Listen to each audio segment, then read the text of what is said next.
Tighnari. While we were on the road, we spotted something white, walking on two legs. Was that Paimon? Which day was this? Just after passing through Stonegate.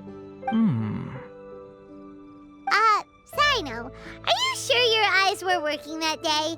Or maybe your hood was blocking your vision? Paimon always flies. There's no way she'd ever walk. Is that right?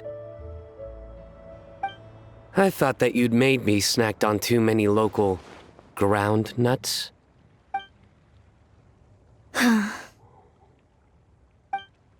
No? Not funny? Ground, you know. As in ground up, but also the ground. Ground nuts make you fall to the ground.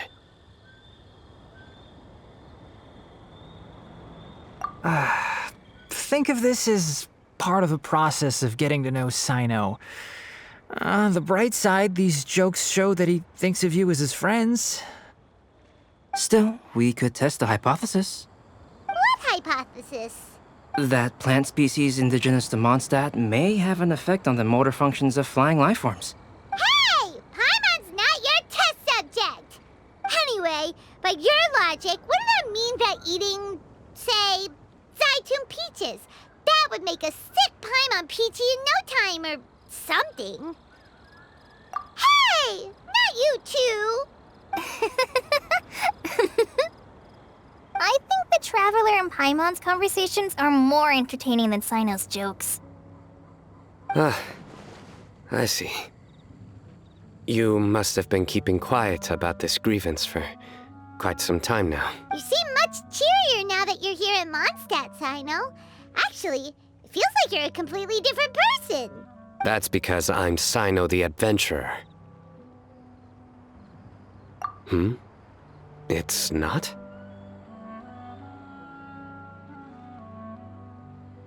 In fairness, you only saw him in his work mode while you were in Sumeru.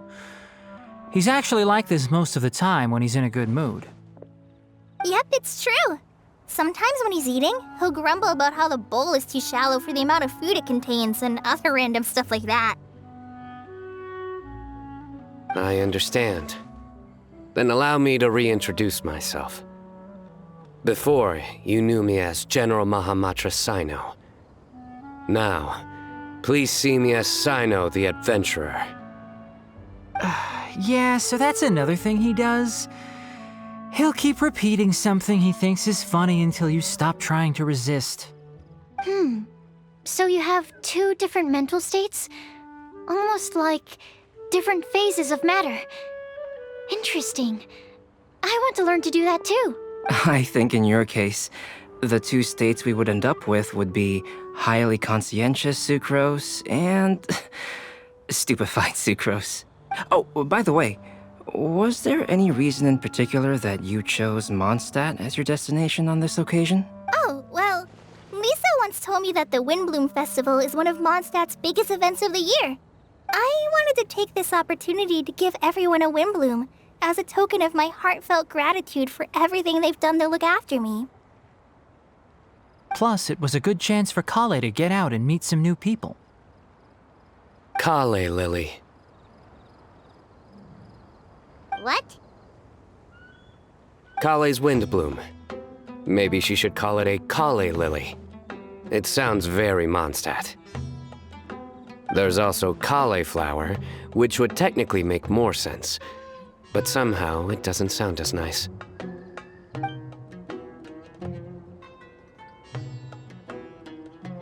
Moving swiftly on. Wow, he just completely ignored the joke and carried on the conversation. Guess sometimes that's the only way forward. Sumeru's been through some major changes recently, and things at work have only just started to calm down.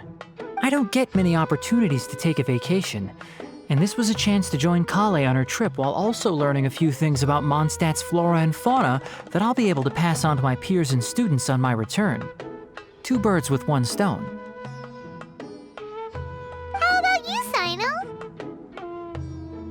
I came to ensure Collei's safety. That's just an excuse. Plain and simple. Also, there's the matter of a Genius Invocation TCG custom-made card back. Aha! So you did have an ulterior motive. Have you all played Genius Invocation TCG before? And that is why I am proud to call you my friend.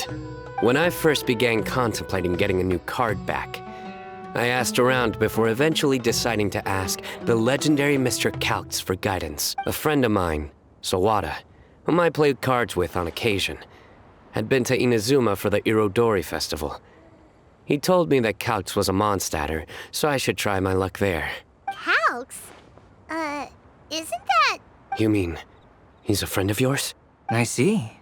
So, you came to Mondstadt in search of Calx.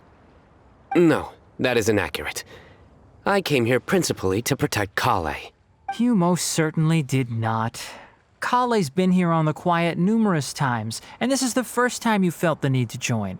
Not only me, same applies to you too, doesn't it?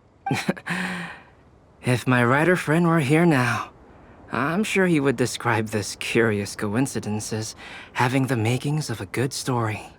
It's always a pleasure to meet a fan. Oh, here it comes. Wait, you mean you're Mr. Calx? Having my new friends address me by my pen name feels somewhat unusual. Please, just call me Albedo. Huh. So you're Calx. Cyno's been talking about you non-stop recently. He's intent on getting you to design a bespoke card back for him. You didn't have to say all that. I don't usually take private commissions, but I believe that we are friends now, all of us. Our conversations have been deep and interesting, and Cyno, your passion for this game is indeed one of a kind. I can see it in your eyes. Obviously. And given that you've come all this way from Sumeru to see me, I'd be quite honored to take this commission. Wow, your teacher's so nice. I feel the same about yours. Well, they definitely have different personalities, but they're similar when it comes to their character. So, how much should I budget for the timeless masterpiece you will produce for me? Surely, timeless masterpiece is something of an overstatement. Any artwork fit to appear on the reverse of my card decks is by definition a timeless masterpiece, even if I do say so myself. Don't mind him. These TCG nut jobs are all like this. I see. So, this has an almost religious significance. Well, My jokes? You like them? I do. Really? I didn't see you laughing. Yeah, well, the joke's ability to induce laughter is a separate matter, but I certainly find them fun. If I might interrupt, does anyone else smell something strange? My nutritional meal! Will it be okay? Should we go over and take a look too?